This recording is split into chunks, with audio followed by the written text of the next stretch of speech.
Yeah. And we're back again Back again for the 27th for the installation National Basketball Association and the rest of the nation. with your Brooklyn New Jersey Nets. Nets. When was the last time this team was relevant? When was the last time this team was relevant? They've been relevant for a long time now. Whoa. Bro, this guy, right? Chill out. Never lets me land. Let me land. Okay, land. They've been relevant for a long time now.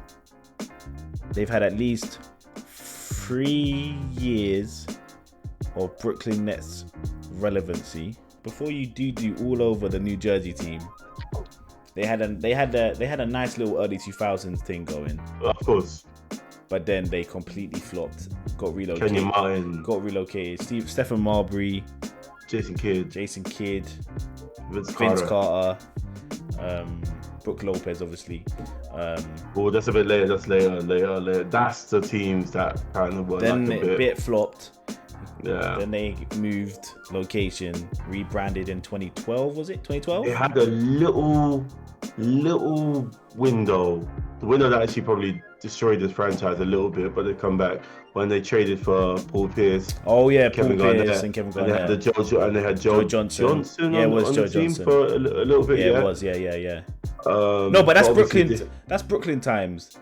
I was saying that we talk about New Jersey Nets. Yeah, that was Brooklyn. They didn't play. Okay, so the Brooklyn Nets, you're right. Brooklyn Nets are pretty much, apart from that, the little like 2, 3, 4 years where they were a bit there. When they had your guy D'Angelo. Yeah. And then that was when I'm not gonna lie, that was when they were kind of dead. Interesting team, interesting franchise, isn't it? They haven't. Well, when you say interesting franchise, you're talking about Brooklyn. I'm talking about both together. Just talking about Nets. Just Nets. Yeah, but the Nets. Yeah, I'm talking about the Nets. Yeah, pretty interesting franchise. Yeah. Like moved about, had their good teams, had some championship runs. No, pretty interesting. But today, in this day and age, who's the best player on the team? I'm not answering. I don't speak. I'm like a little Harry Potter thing. The man who must not be named. I was going to ask you why you said it. So it's Kevin Durant. He's the best player on the team. It's weird because you can't. Yeah, he's the best player on the team, but there's the gap between him and the next player isn't too crazy. James Harden would be the second best. I think the gap. I know it sounds a bit crazy to say. I think the gap is a bit bigger than what you think it is.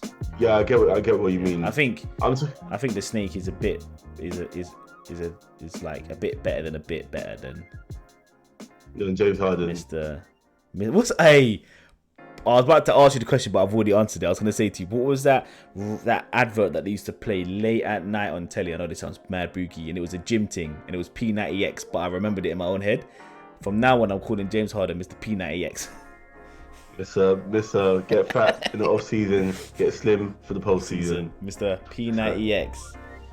Who's your guy to watch on this team? My guy to watch on this team, you know me, I always like to think outside of the box.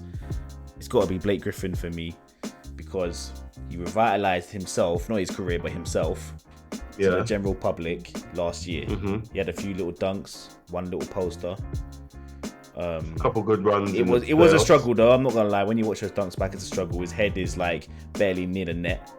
Yeah, no pun intended, because Brooklyn Nets. Yeah, but I feel like, did he give his all and play his heart out to get another season worth of P's in his account, or has he actually been woken up? So I want to see.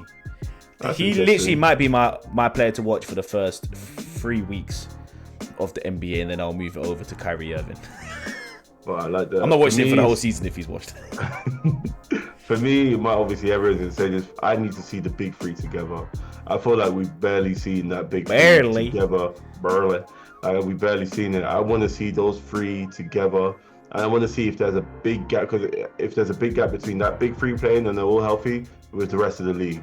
Yeah. No one of them ones where it just looks like, if those three are healthy, it's peak for everyone. So that's what I want to see. Here's my question Kyrie. for you. Mm-hmm. Oh, sorry, carry on. I thought you'd. I was going to say, I just want to see Kyrie, James Harden, and Kevin Durant together. That's it. My question for you about the big three: how are the Brooklyn Nets points going to be distributed?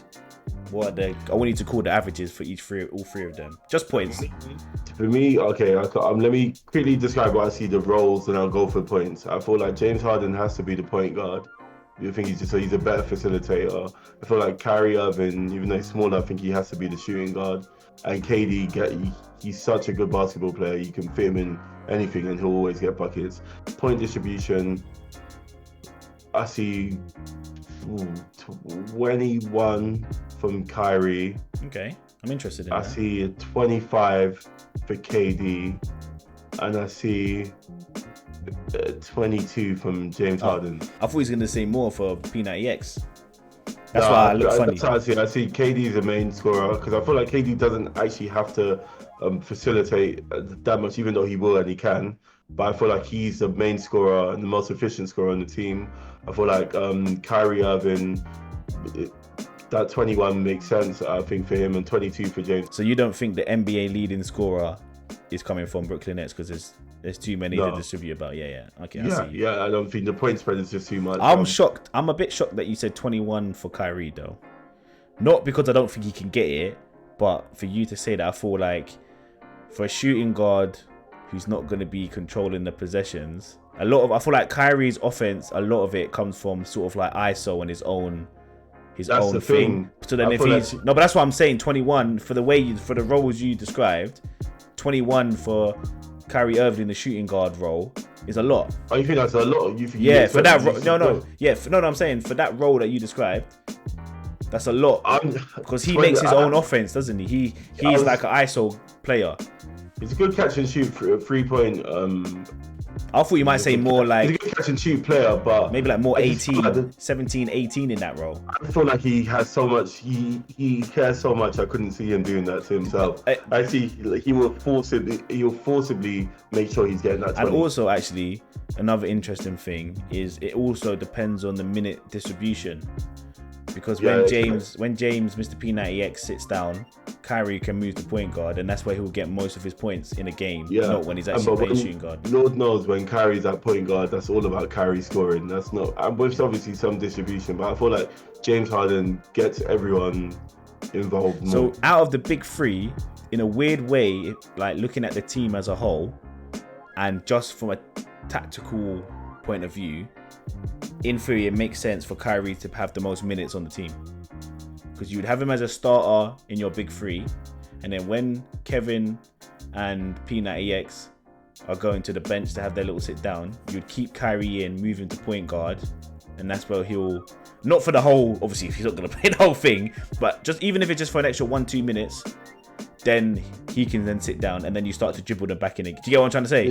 The team's so talented though. With that position that you just described, which is like a starter / sixth man kind of role, every one of them can do that.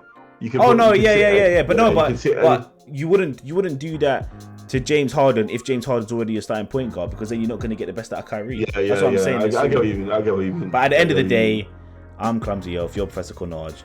So we'll just see. We have to wait and see what happens. What are your hot takes on this? My hot takes on this is I feel like all three of them are healthy, then really and truly, it's going to hurt me to say it because I want Lakers to do it this year, but it's a wrap for the league. I wanted to say that, right? I wanted to say that, but they actually have one weakness on this big three. This is a perimeter-based big three. So really and truly, if you actually have a good team. It's not, one second. Sorry. If you have a big three that challenges them with a actual superstar big man or power forward, who on that Brooklyn team is stopping that? Or Blake Griffin or LaMarcus Aldridge? No. I see what you said. Their weakness isn't the weakness isn't the weakness isn't that they're a perimeter team. The weakness is they're not the best defensive team. Because I'm going to be honest, James Harden can sometimes give up on defense. Mr. P90X, we've seen it. He might happen again. Kyrie is a 30 defender, but like you said, he ain't gonna be able to, as in like guard to guard. Yeah. He's not gonna be keeping up with, like you said, Anthony Davis, LeBron, Carmelo. They'll finish him. Yeah. Even I feel like Westbrook would finish him, even if it was 1-on-1. Yeah. So it's not the fact that it's a perimeter team. It's just they're more open to penetration from on the defensive end, right? I'm just looking at. I'm even looking at the roster now. I look at this roster and there's no one. It's purely.